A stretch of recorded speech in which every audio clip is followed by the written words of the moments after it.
Smith family had been scattered all over the world for many years, pursuing their own careers and interests. They hardly ever saw each other and had lost touch with most of their relatives.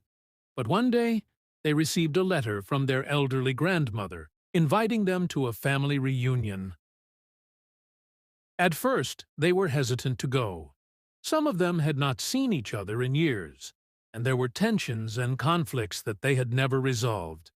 However, their grandmother's letter was heartfelt, and they all realized that it was time to put their differences aside and come together as a family.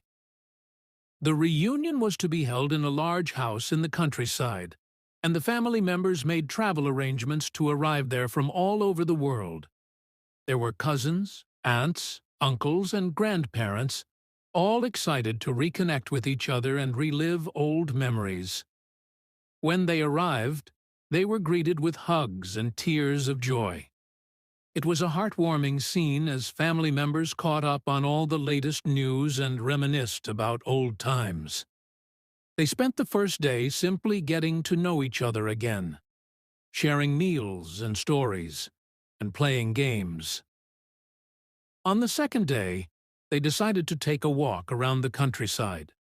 They passed through fields and woods, and as they walked, they began to open up to each other, sharing their dreams, their hopes, and their struggles. It was a powerful moment as they realized how much they had missed out on by not staying in touch.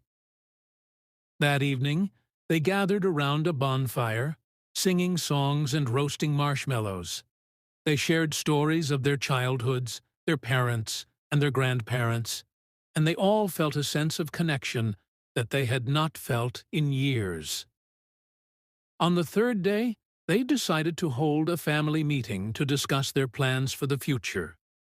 They talked about ways to stay in touch and support each other, no matter where in the world they were. They also talked about ways to resolve conflicts and disagreements so that they could avoid the rifts that had separated them in the past. By the end of the reunion, the Smith family had grown closer than ever before. They had shared their love, their laughter, and their tears, and they had rediscovered the bond that had always been there, even if they had not always felt it. As they said their goodbyes and went their separate ways, they all knew that this was just the beginning of their journey as a family. They promised to keep in touch and to gather again in the future, and they all felt a sense of hope and optimism that they had not felt in years. From that day on, the Smith family remained closer than ever before. They made an effort to stay connected and to support each other, no matter what life threw their way. And they all knew that, no matter what the future held, they would always have each other.